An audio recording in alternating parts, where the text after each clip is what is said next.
You all have heard me say time and time again around here how a certain character... Yeah, you, mon frère. Ha! You know how... Yes, I shoved you. Get over it. You know how a certain character has made me have to track a lot of stuff? Here's how we deal with the consequences and the fallout of our world building. And some mother's children's decisions with their ripple effects. Let's have a chat.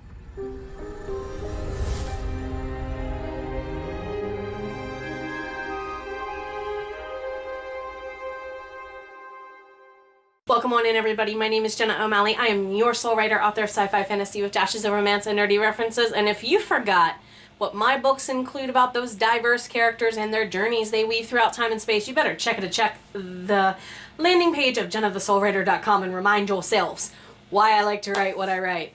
So sometimes the people who I write in my books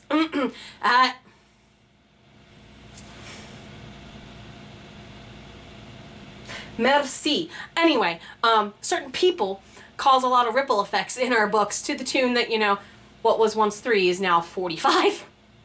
In my case, and sometimes we don't always realize that the grotto we thought we stepped in as an author is actually an entire world's worth of oceans. So let's go ahead and look at a couple of items that you can do in order to double check the ripple effects in your epic fantasy lore and otherwise when it comes to the consequences of your character's past actions. Number 1 is one we are all familiar with, the butterfly effect of prophecy. What is the literal and what is the figurative? How a forgotten oracle spins a tale does not always have to be the exact way things add up. This is why Sailor Pluto's existence in Sailor Moon gets tested again and again and again. She's supposed to be able to see a version of the future based on current circumstances. She had to learn the lesson that if the circumstances in point A, aka right here and now, change, so does the future. This is where we have to look at, okay, this is one ripple effect, not the only ripple effect. Your character's ripples are literally, if you were to go all Pocahontas, Grandmother Willow, look at the ripples and how they go out, look at how they grow. I believe she says somebody had to start it. Okay, who started what? What is the origin point? You're highlighting instances where the heroes or the villains, well or ill, intentioned, flawed solutions did or did not measure up. Yes, sometimes the butterfly blooms into something it did not intend to bloom into. Developing in the muck of the cocoon is muck. Let it be mucky, messy, whatever.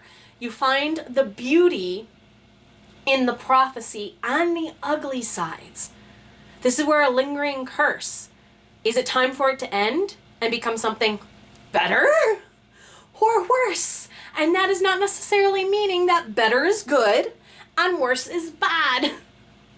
This is where I like to remind people that punishments and consequences have different definitions than most of you realize in a behavior existence aspect.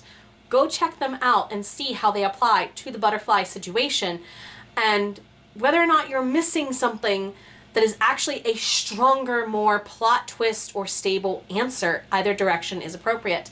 Therefore, number 2, echoes in the stones. This is looking at the architectural and environmental legacy. So this is where sometimes fantasy can, in instances, get the, we have a problem over here. Oh, smack, magic. Oh, smack, random character I never met before. Oh, smack, I didn't know that about your relationship from a past existence. Why are you just bringing that up now? Because sometimes this is human.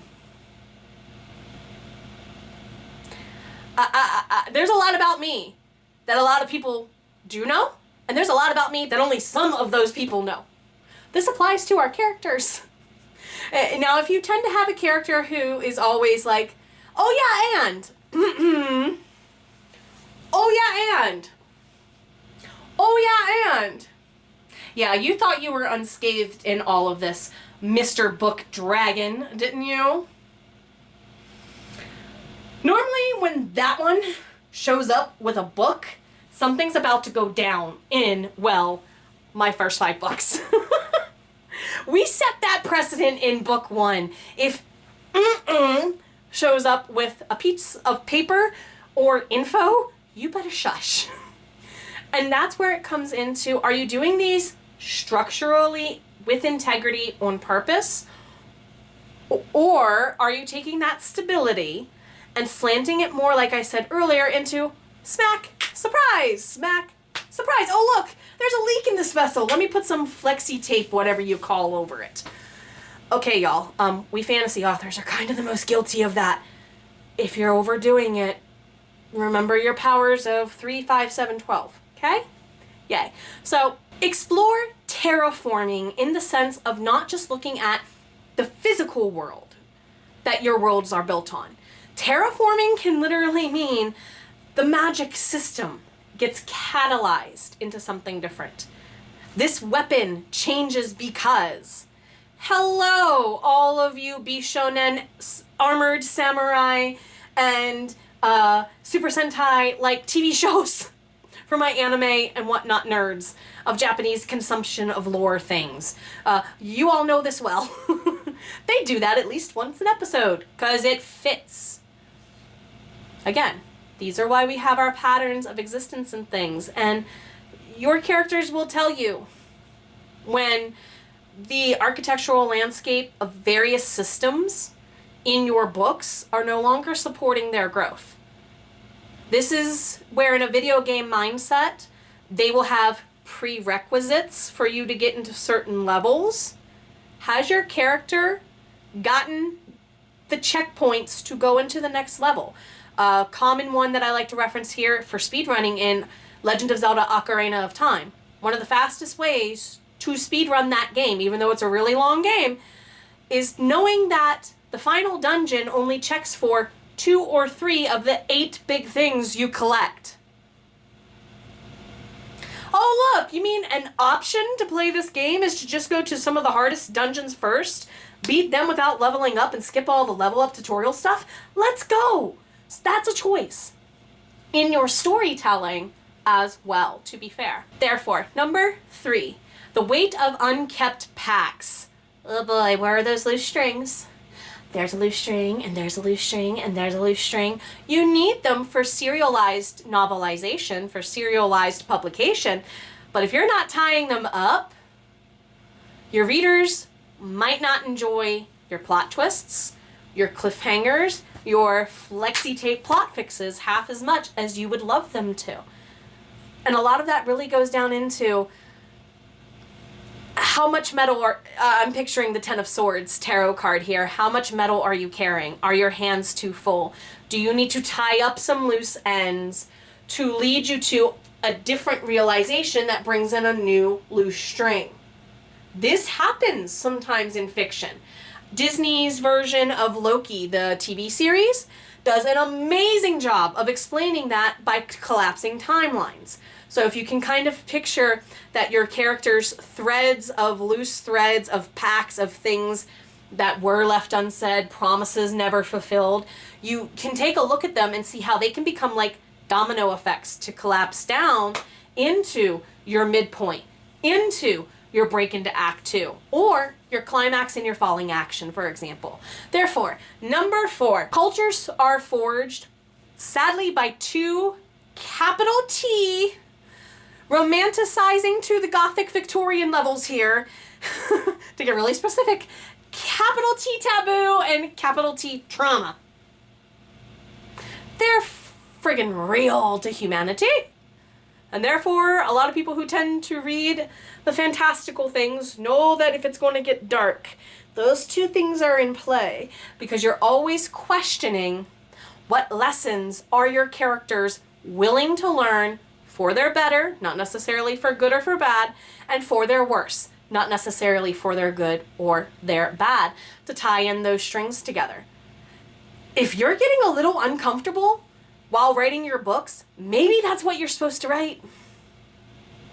It bothered me to include the fact that Rochelle loses a child because of my own personal trauma, to the point that it was supposed to have happened at the end of book 2. The twins were not supposed to be her first pregnancy. Well, while I was writing book 2, I learned what that was like in real time. I'm going to step away and let that happen off screen. And a lot of people who have read book 2 are so grateful. Because I have a lot of women who tend to read my books.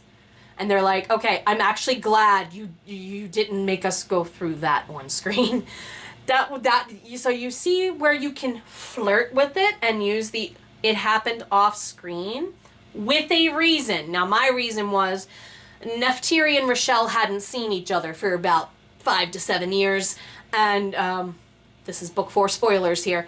And when they're catching up after they're being reunited, Rochelle informs her one of the things you missed out on was this. And Neftiri, as a mother figure to Rochelle, is beside herself because she wasn't there to help her eldest adopted child of sorts through it.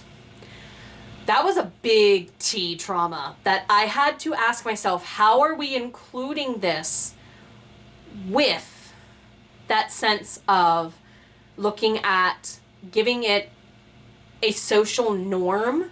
Because this is a life event for some women. For a lot of women, 1 in 4, at least 25% of all women know somebody or had this happen like to them. So it's not as uncommon as you think. I didn't want to ignore it completely. Now, this is where we get into, you can't live in a cultural vacuum anymore in your books, and you are welcome to your beliefs. You become a bad human when you start beating other people for not agreeing with you applies.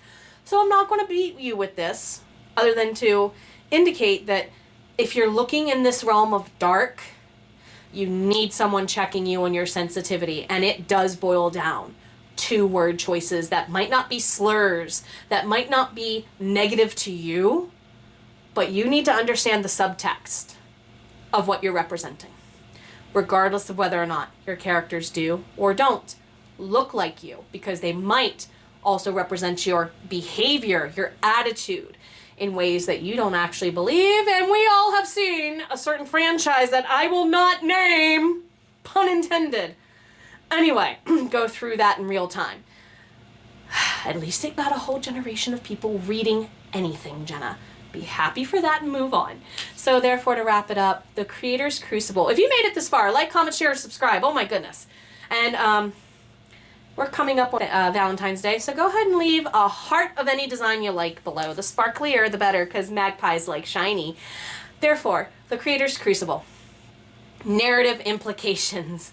You are looking at embedded, historical, and contemporary, if not etymological implications of those subtexts that I just mentioned. You are very much looking at your perceptions, your biases, and going, hey, check, check, check, check. Did you mature as a human? That's part of it. Some of us are doing some healing while writing on behalf of others and using our voice to uplift others.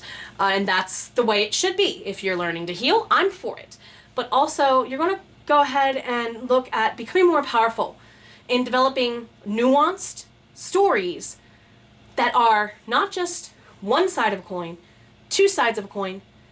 Honey, don't forget, when you take that 2-sided coin and spin it, you have infinite numbers of sides to consider. Which one of those infinite options are you landing on? And are you doing the tale you want to weave justice in its pace, in its time, in your stride? You were told to tell this story for a reason. Use the tools you have to your advantage to weave a story that might have regret, that does have ripple effects. Because if there aren't consequences, what do we learn as consumers of your material then?